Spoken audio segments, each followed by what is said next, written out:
Big boss आदेश देतात की येस मी आता बिग बॉस मराठीच्या घरात आहे असंच मला वाटायला लागलंय, कारण हे तिघे इथे भेटलेले आहेत. क्या बात आहे, खूप मस्त वाटतंय. सूरज, जान्हवी आणि छोटा पुढारी, क्या बात आहे.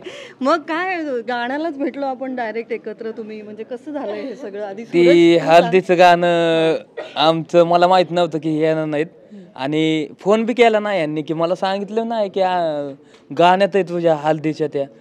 आणि नंतर मग जेवतोय मी आणि डायरेक्ट धप्पा दिला ना, म्हणजे मी उठून बसलो तुम्ही, इतकं खुश झालो, लय आनंद झाला. क्या बात आहे. आणि तुम्हीच दोघं सांगा की जेव्हा हे सरप्राईज तुम्हाला कळलं की तुम्हाला त्याला सरप्राईज द्यायचं आहे, आणि एकतर तुम्ही पण, जान्हवी तुझ्या डेट्स कशा काढल्या सगळी?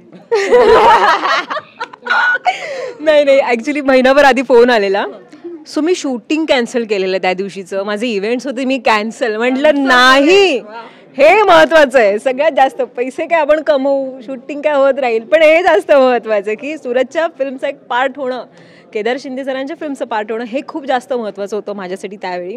आणि जे की झालंच आहे, अगदीच सुपर डुपर हिट सिनेमा आहे आणि त्याचा आपण एक पार्ट आहोत, सो याचा खूप आनंद आहे मला. गाण्यात ते शूटिंग चालू असताना काय मजा केली, ते सगळं गाणं ऐकूनच नाचायला लागलं. अगं वाटतच नव्हतं शूटिंग करतोय, वाटतच नव्हतं. पूर्ण हळदीचं सगळं क्लायमेट आणि आमची धमालच चालू होती की असं काही कोण रोल, कॅमेरा, ॲक्शन, असं काही सिरियस असं काहीच नव्हतं.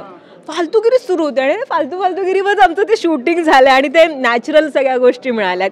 आणि खरी गोष्ट म्हणजे शूटिंग संपलं तरीही 2 ते 3 वेळा आम्ही ते गाणं वाजवायला सांगितलं आणि पूर्ण सगळे लोक 2:30-3 वाजलेलं. तेव्हा बी आम्ही अख्खं गाणं झालं तरी आम्ही तू हे का नाही सांगत, तरी एक इव्हेंट करून आलेली मी सांगितलं नाही त्या दिवशी त्यांनी तर लय संध्याकाळचं कुठे घेतलं, सकाळचं घेतलं. सकाळी घेतलेलं ना, पण सकाळी घेतलेलं, शूटिंग रात्रीच होतं की.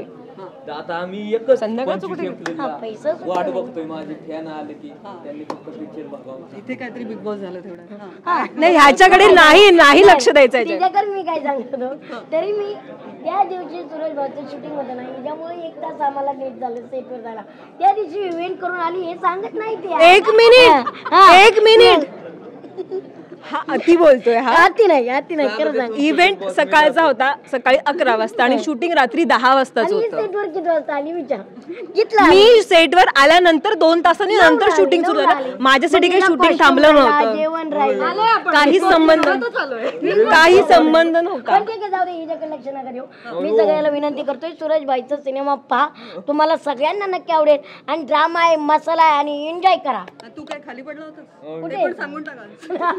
तो डोक्यावर पडलेला, तो नेहमीच पडलेला असतो डोक्यावर. पडलेलो, पण ही मी इंदूवर पडलेली लहानपणी हिच्या पाठीला डायरेक्ट. मी याच्यासोबत काही बोलणार नाहीये. मी